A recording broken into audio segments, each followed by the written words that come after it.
Bueno muchachos, en este video cortito les quiero mostrar de una vez cuál es el método que nos falta para encontrar el volumen de sólidos de revolución. Ya hemos visto el método de discos, el método de arandelas y vamos con el último método que se llama el método de capas.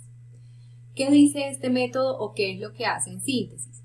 Entonces, piensen ustedes en un cilindro cualquiera. En la clase pasada hablábamos de una figura como esta.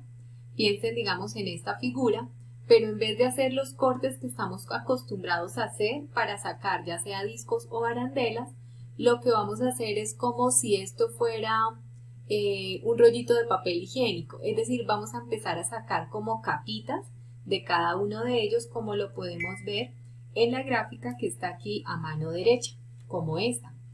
Entonces, al sacar como esas capitas, si usted saca una capita de ella y la abre, realmente usted estaría hablando del área de esta cara y estaríamos sacando un grosor particular, pero muy delgadito, que va a ser el delta, ya sea de X o de Y, depende del corte que nosotros hagamos.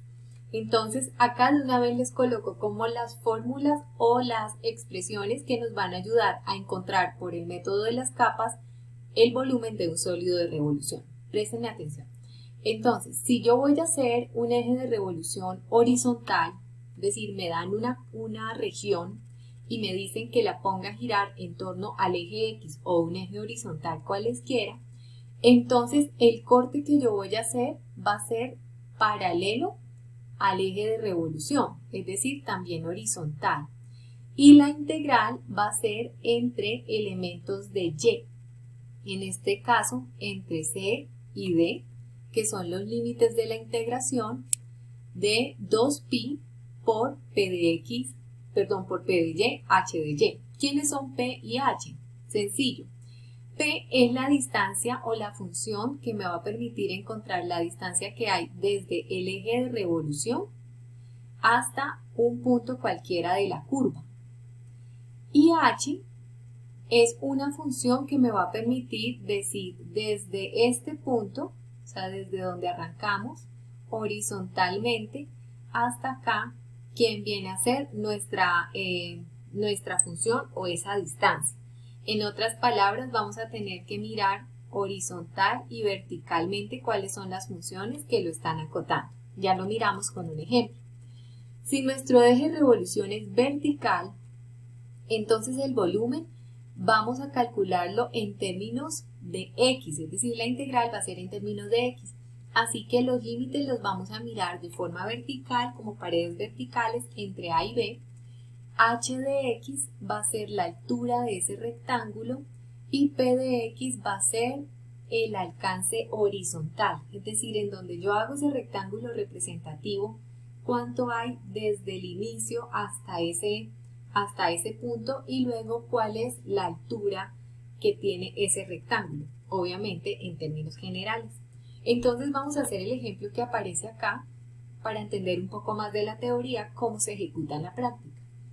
Nos dice encontrar el volumen del sólido de revolución formado al girar la región acotada, y igual a x menos x a la 3, y el eje x. Fíjense que aquí la gráfica, esta curva que nos dan, es la función y igual a x menos x a la 3.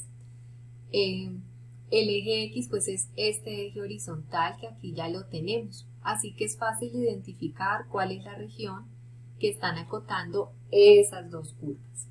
Y nos dice que lo vamos a mirar entre 0 y 1 y que nuestro eje de revolución es Y. Listo, si el eje de revolución es Y, es decir, nuestro eje de revolución es vertical. Al ser un eje de revolución vertical, entonces vamos a utilizar esta expresión que tenemos acá, ¿vale? En nuestro caso, el volumen va a ser igual a la integral entre A y B. ¿Quién es A y B para nosotros? Pues las paredes verticales que me limitan la región. En este caso nos dicen que estamos entre 0 y 1, así que es fácil decir que los límites de integración están entre 0 y 1. De 2pi, que es digamos la expresión estándar, por P de X. Entonces recuerden que P de X es desde nuestro caso 0 hasta un punto cualquiera en donde genero el rectángulo. ¿Cómo llamamos a esa distancia? Pues X, es muy fácil.